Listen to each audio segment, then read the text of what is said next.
Good morning. This is Holly with Holly's Joys, and I'm going to read to you today out of my book, The Next 12 Steps from Surviving to the Life That You Deserve.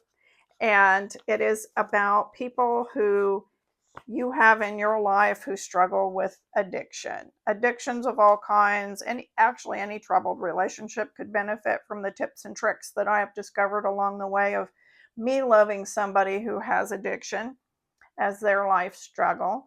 And we're in chapter 4 on this one, and it is self-focus. So I'm just going to read a little bit here and we'll discuss. Self-focus. Today, I will focus on myself. I will do those things that are in my best interest and for my highest good. I need help to focus, self-focus as a gift to myself and to my world. When a loved one struggles with addiction, it's easy to become consumed by their choices, emotions, actions, and their consequences. You may have spent many months or even years monitoring their behavior, managing crisis, or adjusting your life around them. I can relate, as I most definitely did this and more. And where does that leave you? Self-focus is not selfish. It is essential. So let's define it just a little. Reconnecting with your own needs and desires.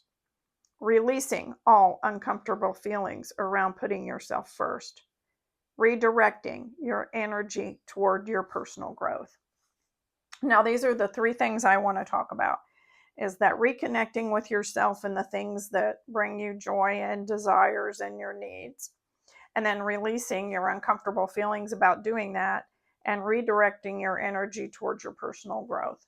So I found that when I was first starting to do this self-focusing, it was very uncomfortable and I felt very guilty.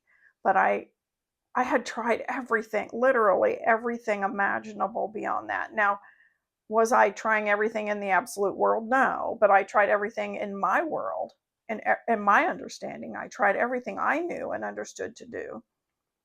And I even sought outside input and tried that too. It wasn't changing my loved one who had the disease of addiction. And so this was something I hadn't tried. And I thought, I'm at the end of my rope. I'm going to try it. And I'm an all or nothing girl. So I was all in trying these things. And when I felt those guilty pangs, I just felt it, forgave it, moved on, kept doing it. And it is now beginning to pay off. And I have really felt a lot better about myself and my loved one with the disease of addiction.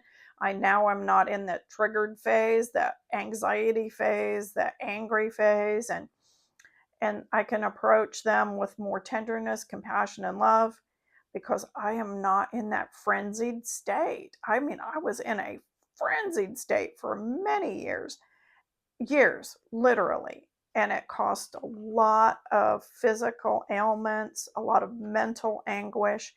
And when I started to let go of that, I really feel like I've turned a corner and it's a lot better for me.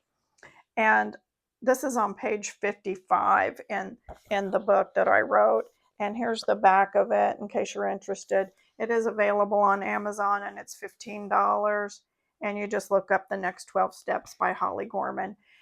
Anyway, I'm not really here to sell books. I really want to give back to the community of people who struggle loving someone who has addiction and how difficult that is. And I understand it because I've done it for many years. And it is a ton easier if you get a few tools and discover some things that work for you. So go into your laboratory of life and just try the self-focus a little bit. Just stick your toe in the self-focus pool and see how it makes you feel.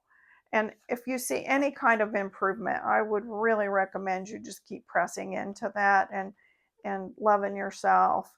And once your love is all filled up for you, then you can splash it over onto others. When you're tapped dry, I was so dry.